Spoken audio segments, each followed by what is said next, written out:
Okay, let me take the time. I'm presenting myself a little bit. I'm a clinical psychologist as a background. I studied in Rome and I got an MA in clinical and community psychology, actually. After my graduation, I started working clinically, and I started actually working within an NGO that had a service in a hospital for victims of torture. So that was my beginning, and which was very impactful, let's say, on me.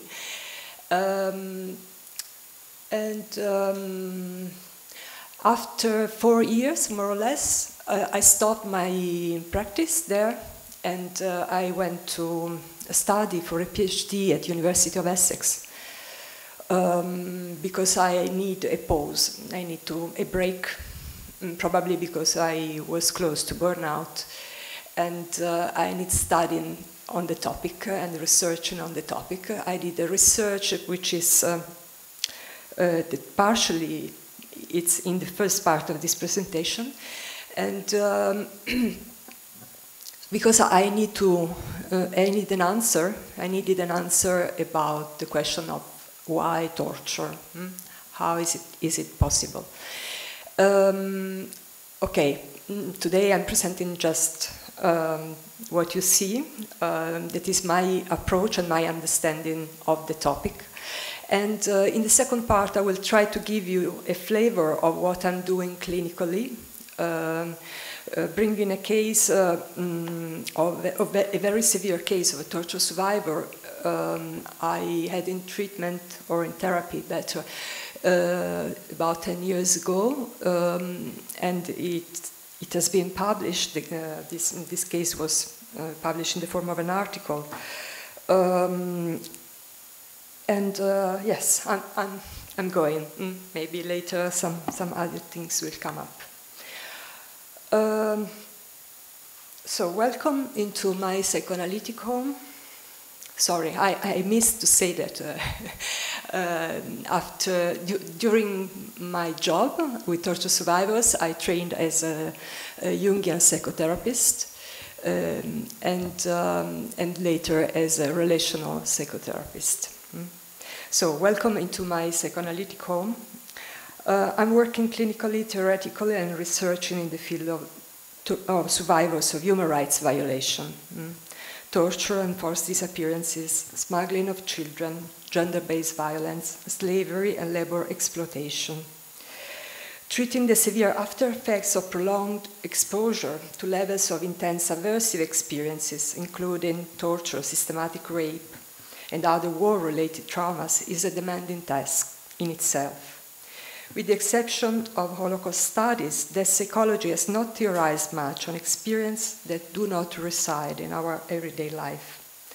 To see into these abhorrent realities, I generally use two theoretical perspectives within psychoanalysis: relational psychoanalytic concepts and Jungian theoretical and clinical ideas. The theoretical foundation to which I'm referring are extensively outlined in my book, Torture, Psychoanalysis and Human Rights, and in some articles. But here I provide an overview of the most important points guiding my clinical work. I find that American relational and Jungian theoretical models can be fruitfully combined, since they meet on several points, especially on a model of self, as a paradoxical multiplicity, where dissociability is a central characterizing feature. This model enables us to understand many of the paradoxes we see at work in social dynamics of violations of human rights and in the interpersonal, intrapsychic dynamics that develop in the psychotherapy of survivors.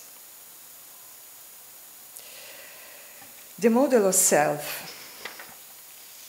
The main interesting convergence between American relational and Jungian theories is a model of self conceived as manifold and discontinuous, separate, integral, and continuous, and regulated through dissociation. Stephen Mitchell elaborated on this concept and recognized that the paradox of self is that despite its dishomogeneity, people experience themselves in each moment as constituting a complete self in the present. A common underlying idea of many object relations and interpersonal theories is that we learn to become a person through interactions with different others and through different kinds of interaction with the same other, so that our experience of ourself is discontinuous, composed of different configurations of different selves and with different others. The result is a plural and multiple organization of self around different images and representations of self and object. Crucial is the ability to switch from one psychological state to another and the flexibility with which the person can do so. Similarly, Philip Bromberg recognizes the extraordinary capacity of human personality to negotiate continuity and change simultaneously. According to his view, the self is the-centered and the mind is a configuration of shifting between non-linear, discontinuous states of consciousness in an ongoing dialectic with the healthy illusion of a unitary self. Carl Gustav Jung's conceptualization of autonomous complexes grasped not only the multiplicity of self, but also that this multiplicity is psychosomatic in nature. Jung identifies these quantum units of unconscious activity by their psychosomatic, affect-laden intrapsychic contents. They operate in discrete, split-off bundles to become splinter psyches, with enough internal coherence and autonomy to invade our conscious personality as alien states of mind. And he says, this is normal. I mean, our mind starts as dissociated and not integrated. So it's the role of development that make it more integrated. They are psychological complexes composed of core arousal states and emotional memories that may be either reenacted or remembered. Psychological complexes are both universal and personal, both collective and individual, in that they form around archetypes. This is a more controversial Jungian concepts because Jung says that archetypes are a priori structures which organize and direct the activity of the psyche. It works and it becomes understandable when we think, for example, of very automatic responses to fear, for example. A complex is capable of behaving for a relatively short period as it were the dominant personality of the individual, who experiences anxiety at this intrusion on the ego's habitual standpoint. Only through considerable effort they can move into the field of awareness as elements of one's own personality, and even then such complexes are only partially willing to be assimilated into consciousness. For Jung, even the ego becomes simply one complex among many, albeit the master complex. And his theory of complexes is a theory of a healthy and pathological dissociation, according to the degree of the autonomy and control and organizing power of the complexes and their relation to the complex of ego. I have understood this kind of self as paradoxical multiple self states, where states of thirdness prevail.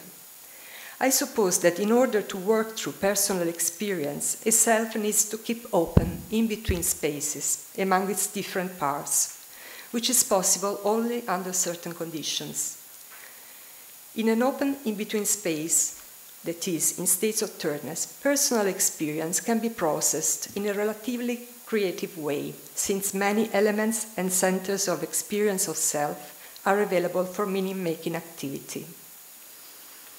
The multiplicity and flexibility of a state of self not heavily dissociated, but able to dissociate in a flexible and adaptive way, allows us to reflect on oneself and one's experience, relating to our internal objects, let's say, intrapsychically, and external subjects, intersubjectively, while representing such an exchange between internal and external worlds through symbolization. Yeah. Yeah, sure. One is thirdness, and the other is the use of paradoxical in this case. The first one? Paradoxical. Paradoxical? Why paradoxical? Paradoxical because despite multiplicity, you have a sense of unity, a sense of inner coherence. Paradoxical in this sense, that the equilibrium or the tension between multiple parts make you feel one.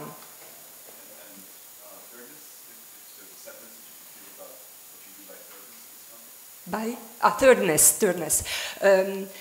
I mean as thirdness, exactly the tension between different parts, so the process that keep them in some mutual position and working together.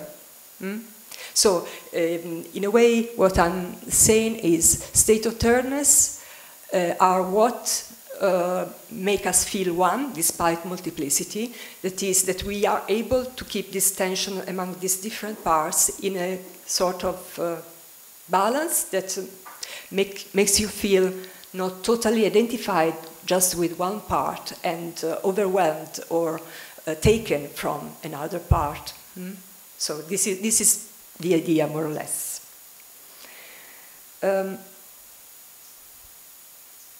Sorry, I lost the number because this is in Hebrew.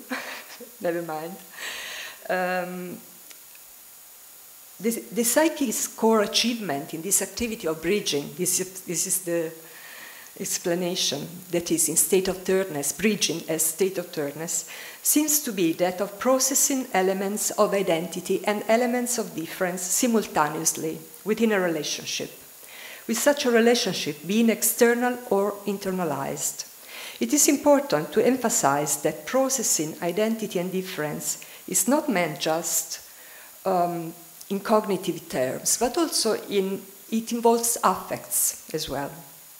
I call the pattern of interconnections representing this mental ability the reflective triangle. Ideally, the reflective triangle keeps together three poles, me, you, and other, and represents the mental ability to process simultaneously identity, me, you, me, and difference, me, other, me, creating in-between space, the area of the triangle, that is an empty, not predetermined potential for meaning. In this way, two modes of processing and experience emerge, through states of thirdness, as we said before, or state of two-ness, connected to a different organization of self. I call paradoxical multiple self-states, a self that is working in a state of thirdness, and monolithic self-state, the one that works in state of two-ness. This is the image that best represents, in my opinion, monolithic self-states. Where the environment impinges on the mind, like in trauma, the delicate processing of the reflective triangle is interrupted and the reflective triangle splinters, flattening the creative and symbolizing space in between. The result of such a process is a monolithic self-state where the reflective space is foreclosed and the intrapsychic world is heavily shaped by dissociation, and the splinter psyches function through paranoid schizoid processes. In such a mode, flexibility and plurality are not viable, affecting the perception of one's identity, the functioning of the memory, the perception of time. This state has also interpersonal correlates, linking people in a peculiar and strictly determined way. The remaining parts of the splinter triangle are paired into linear, horizontal, and vertical, internalized and external relations that process identity and difference separately into in relation to different others. In this state, we are in the grip of two-ness. We are aware of identity and not of differences, the segment me, you, and you, me, or we are aware of differences and not of identity, segment me, other, and you, other. We can feel absolutely dependent or absolutely independent.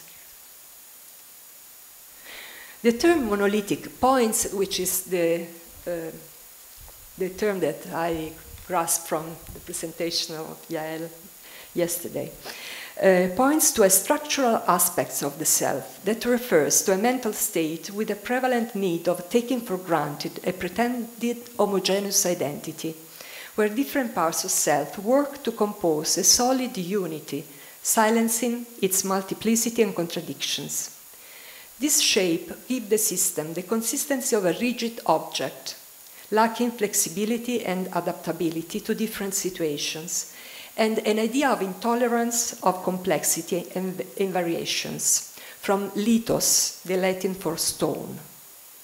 A monolithic self-state is characterized by no space, no tension among different positions, and identification with one-sided positions and black and white thinking, organized by splitting, a vertical distribution of power, poor subjectivity, a sense of wholeness in itself, and an adhesive way to relate in terms of complementarity and similarity. This is very important for social dynamics, because what I state is that when a group is working in a monolithic mode,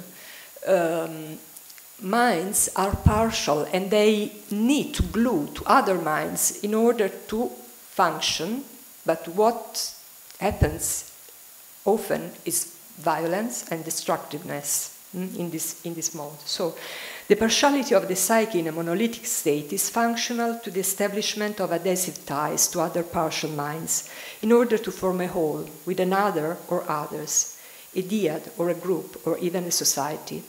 In this relational context, there is often demand for sacrifice as a way to avoid tensions and to create adhesive relationships, squeezing the empty potential space of in-between states.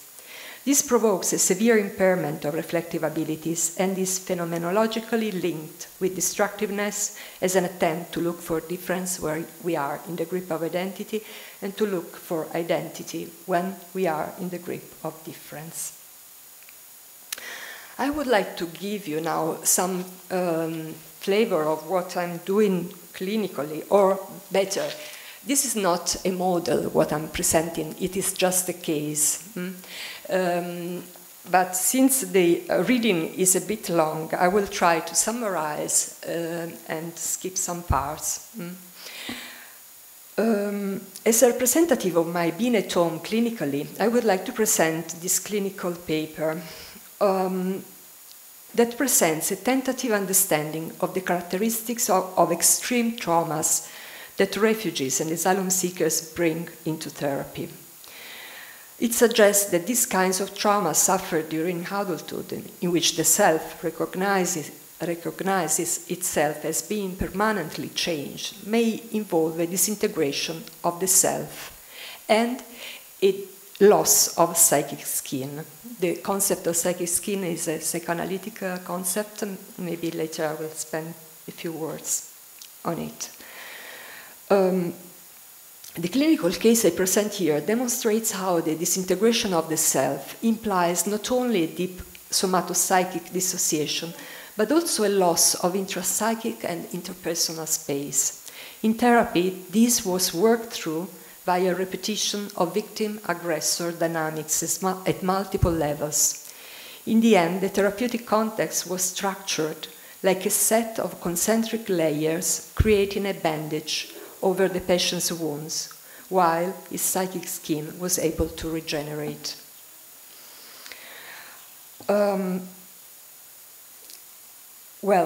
This is, of course, a case of a person who suffered very severe traumas during war, and he was subjected to torture.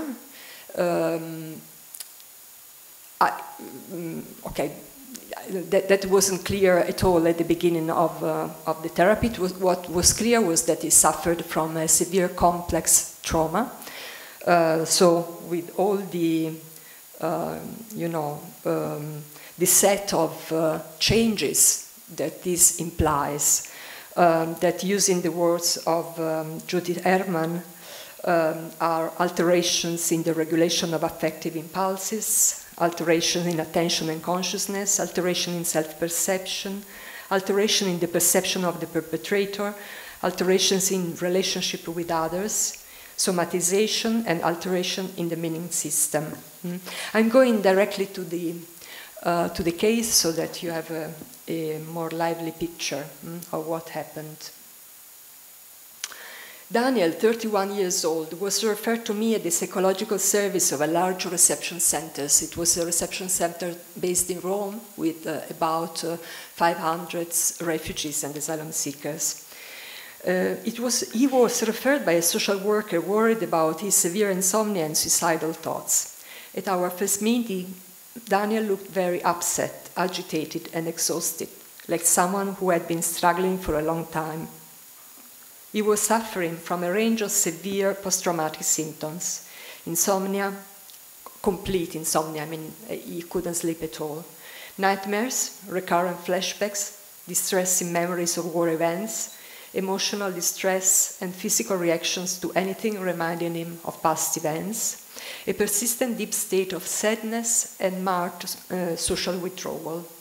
The most disturbing symptoms were his suicidal thoughts, which were colored by a chronic sense of guilt, intense shame, helplessness, a sense of being completely different from other human beings, with no future, no possibility of recovering.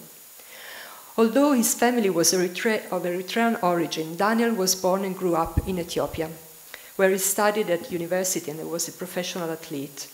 Because of the conflict between Ethiopia and Eritrea, Daniel's family was deported to Eritrea when he was 22, and at the age of 24 he enlisted in the Eritrean army and fought for 3 years in a war against Ethiopia. So the paradox for him and the cruel situation was that he was sent to fight against the people and the country where he was born and was raised and everything.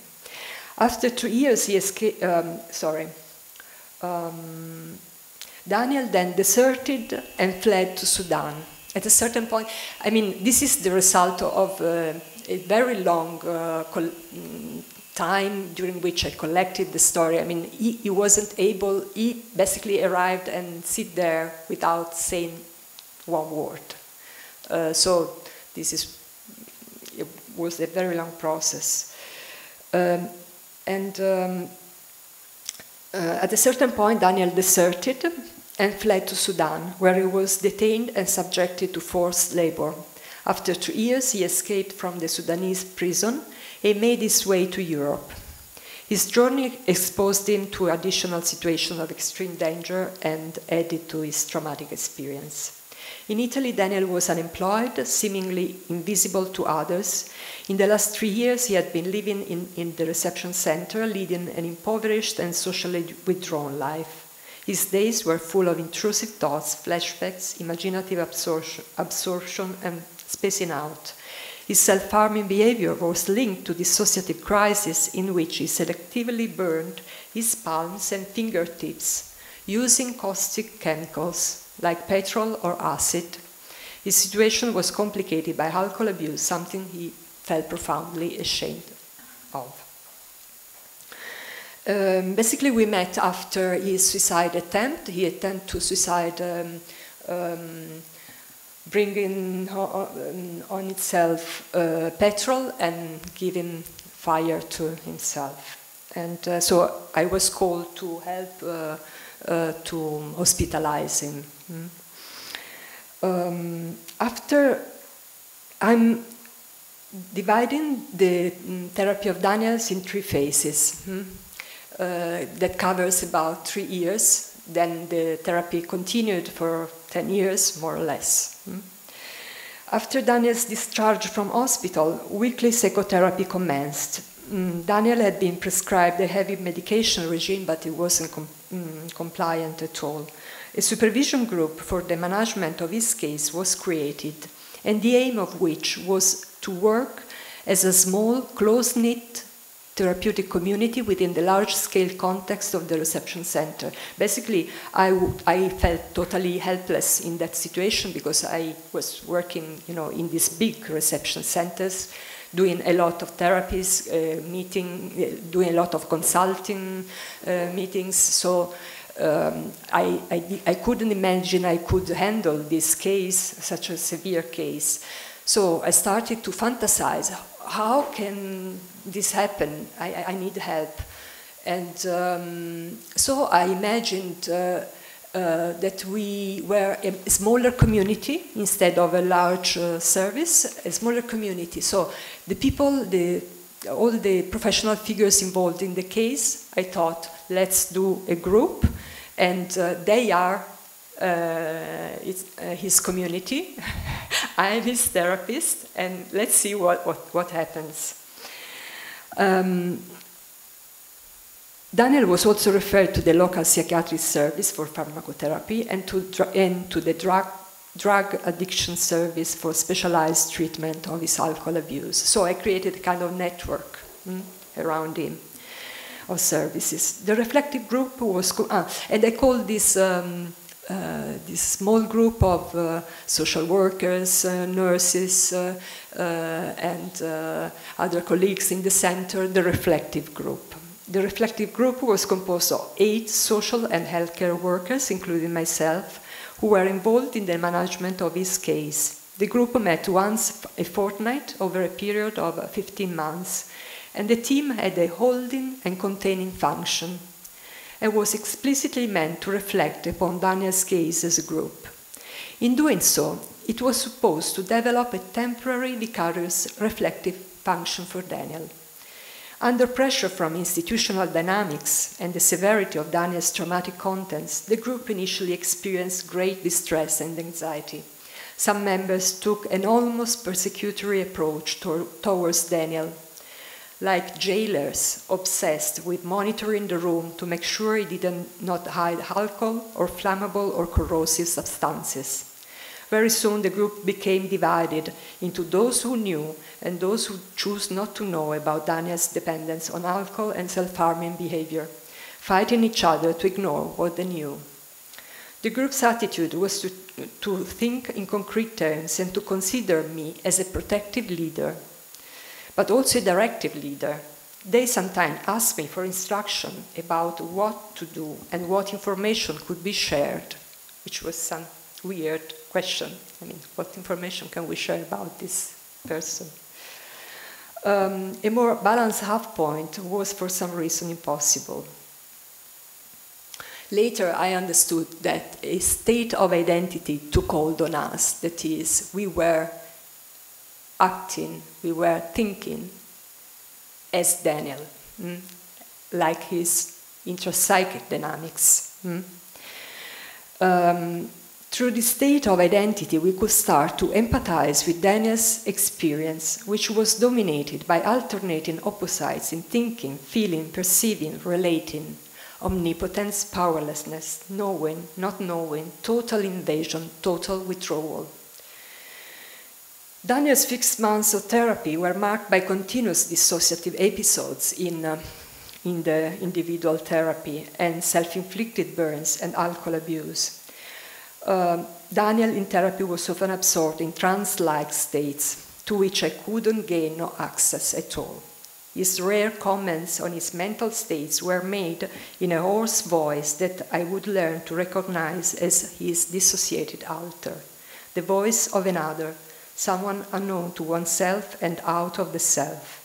Narratives about soft episodes of war occurred, but they were rare. Life in the barracks, tiring night marches in the rain, comrades falling asleep in the mud, the palpable fear at night during sentry duty in the military camp when his mind became alert to the smallest noise. In these dissociative moments, parallel images emerged in me that seemed to refer to parts of his experience that Daniel didn't talk about. Gunshots, fires, battles, burning bodies, making them disappear. Sometimes I could even smell a sickening odor of burned flesh, At other times, images of great tranquility emerged. A golden lake, Emir, a golden lake, a starry sky on a summer night, a bright green valley full of silence. Kalshed effectively describes how psyche faces the utter pain of traumas with its self-curative powers and covers the abyss with trance. Another dramatic suicidal crisis followed 2 months into therapy while I was on leave for a week.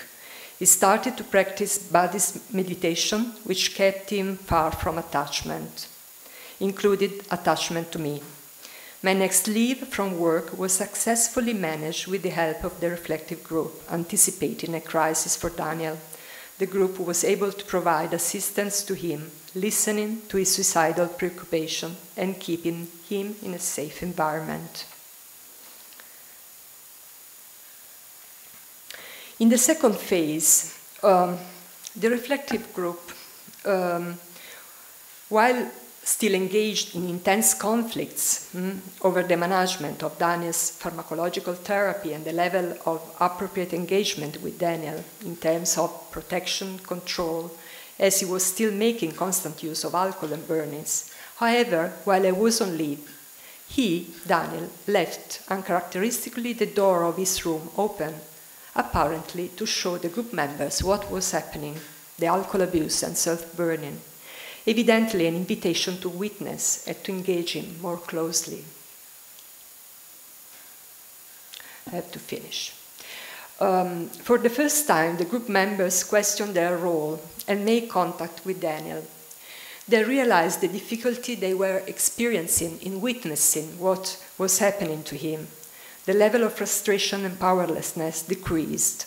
Our ability to understand the psychological meaning of the events improved. We struggled and we realized that our feelings were his feelings, and we were contemporaneously his skin and what was causing holes in his psychic skin. Once we were able to realize this, I observed in Daniel and in the group a sequence of alternating openings and closings. Finally, a fantasy took over the group imagination. We were creating a membrane around Daniel, a permeable border able to filter affects and thoughts, going in and coming out. We were becoming able to protect Daniel's privacy while respecting his personal boundaries, and also to enter his personal space in order to protect him from himself during emergencies. Our own emotions were becoming more bearable and containable. Then in the individual therapy, something significant happened. I'm trying to summarize. During our sessions, I noticed some erotic feelings going around between us. And I perceived this from the way he was looking at me during the long moments of silence. I didn't feel that were resistance to therapy, but more as a manifestation of something still alive. Rare moments of life that counterbalance the countless moments of death. Sometimes these moments of silence were too intense for me, and I interrupted, posing questions. In this case, I felt like an aggressor, an attacker, inevitably guilty afterwards. One day, while staring at an indefinite image on the wall, hanging on the wall, Daniel crucially commented, "Hands are burned. They are working at something." I look at the picture and say, "At what?" But he didn't reply. Following his suggestion, this thing was, kind of floating in the room. And I took it as a suggestion, and some days later I proposed him to attend a rehabilitative craftwork workshop in which his hand could literally work at something. He accepted. In the workshop, they created a scenery from a show inspired by Alessandro Manzoni, The Column of Infamy. That the story is about some alleged spreaders of the plague that were judged, and the column was a symbol of this infamy. Some process of recovery was speeded up by the creative activity of the workshop. One day, during one of interminable moments of silence, I commented, "We should open a window at some point in this wall of silence and exchange something overtly," because his silence was really unbearable. He smiled and told me that in the workshop they were building a wall with a window, a wall in the house in front of which they put the infamous column, a symbol of the infamy of the alleged spreaders of plague, and later of the injustice of the judges and the trial which condemned them to a horrible death. At the end of the workshop, Daniel's hands had completely recovered, because I couldn't check this very well because he burned his palms, and he was like there all the time. So just the nurse had access to his body to see how that was going. And of course, he didn't reply to my questions on this. So I thought the wall has become permeable. It is no longer a barrier, but a membrane. In the last part of, sorry, this is the second part, okay, never mind. In the last part of the therapy that covers the third year, basically what happened, my fantasy, and this is written in the article, my fantasy is that following the case, I had created a kind of matryoshka. That is, I was thinking of Daniel a lot, of course, because it was so involving. So Daniel and me, we, as a therapeutic couple within the reflective group, and then the institution as an ultimate straight of these concentric layers. But in the third year, basically, there was a political decision to interrupt, to close the service, to close the reception center. So staff were moved to other services, and so we lost our tools. And we were very upset. Also because at a certain point, we understood that the service would be closed in 2 months. So we didn't know Daniel if he was replaced somewhere else. I was losing my job.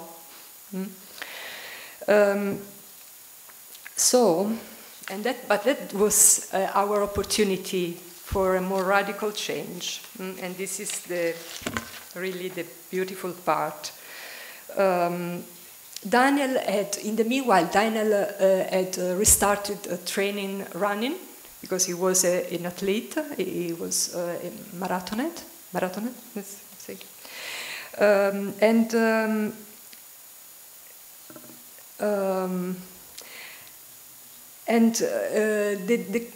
During the sessions, the atmosphere was more open. He spoke about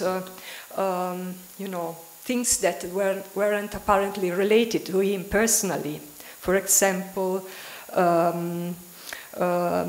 he spoke about Africa and dynamics of groups in Africa.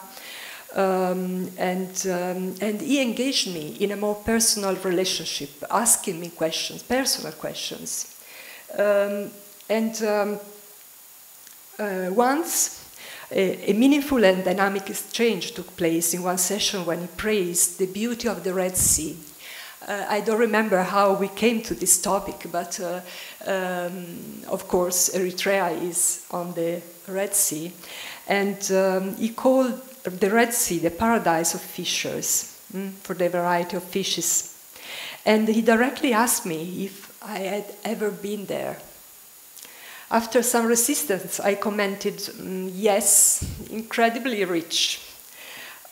With a sudden, and of course this was very, very personal, because the next question was, okay, why you were there, where you have been, and so on. But with a sudden turn in his attitude, he asked if I had ever seen the Dead Sea. Despite my surprise at the quick turn of the emotional atmosphere, I answered honestly. I had this insight that he was engaging me personally. He wanted to know something. Later, I understood what. And I said that I found it a terrible place, a huge salty lake in the shores of which are Earth's lowest elevation on land, located in the middle of the desert, unbearably hot, actually. When I went to the Dead Sea, I suffered a lot. Well, of course, it's marvelous, but it's not, a place where you can inhabit. He closed the exchange, commenting that they, the Israeli Jews, know how to cultivate the desert. At that point, I understood that he probably had a Jewish origin, despite he was converted, or the family, or maybe the previous generation to Christianity, to Orthodox Christianity. And I don't know how, he felt that I knew something about Jewish culture and religion. My husband is Jewish. I'm a Christian as a tradition. I'm not religious at all, and I'm not coming from a religious family. So a religious theme developed in the therapy about the success and expansion of Christianity linked to the conqueror's aggression. So this was playing about being the aggressor and the conqueror and the conquered. So the dynamics about the violence and trauma. In the following sessions, this topic of the conquerors versus the conquered continued in relation to Ethiopia and Eritrea, saying that it could enter Ethiopia, the aggressor, as often happens with trauma victims, but not Eritrea, the victim, the weaker part, because of a militarized zone was situated between the two countries. Like the reflective group in the early stage of the therapy at this point, Daniel could identify with the aggressor, but had no access to his victim part. This period was characterized by an increased level of post-traumatic suffering. Unexpectedly, the decision to reorganize the reception center had a deep impact on the therapy. All Saints' Day was approaching, and Daniel asked where Jews are buried in Rome, which is something that's still moving me every time that I read this line. Because we were closing, our relationship was about to finish. And despite this deadly atmosphere, during one session he said that he liked very much a song, an Italian song that was going on the radio in those days, which is Cambiamenti, is the title, which means changes. And if you split the word in two, means also change your mind. Yes, I'm coming at the end. Yeah. The text of the song deals with the difficulty in changing different aspects of one life, and changing oneself is the true revolution. This is the meaning. The last verse of the song says, live well or try to live, do as little harm as possible, and don't long to be the best one. Don't be afraid of losing, and know that it will be difficult to get away from this situation. And this verse sounded to me as a wise suggestion how to handle this critical passage of therapy. I'm finishing. I decided to continue to meet Daniel on an unpaid base. And after 6 months, my organization found me a new job. And but basically, we, could give continuity to the therapy. He understood that I was sincerely engaged to him and committed to his therapy, and in that phase he could share something of his traumas, telling the torture he was submitted by his own army, describing things that are very harsh, and I'm not going through them. But I understood that also his skin was severely damaged during the torture and during the prison. I'm stopping here. This is a good representation of what I'm doing.